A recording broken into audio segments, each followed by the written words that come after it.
Hello, my name is Helida Graca. I'm from Brazil and I work as an admissions officer at LADO International. So, in honor to the Hispanic Heritage Month, I'd like to share an easy and traditional recipe from Brazil called Brigadeiro. So, let's go!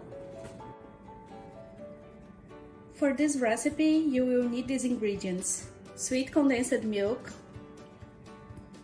cocoa powder, 4 tablespoons, chocolate flakes or chocolate sprinkles, and butter.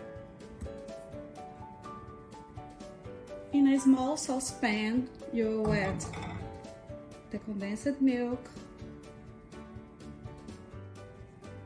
and the cocoa powder.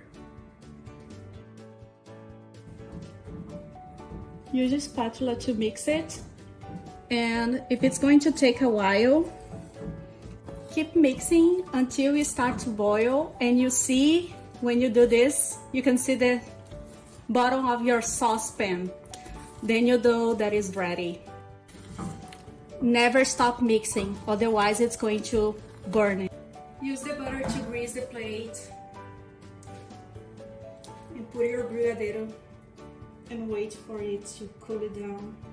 You are going to put butter in your hands and make sure to grease your hands pretty well. You mold the brigadeiro ball, and after you do this, you will roll the ball into the chocolate sprinkles. That's it! You can make a lot of them. Happy Hispanic Heritage Month! Bye!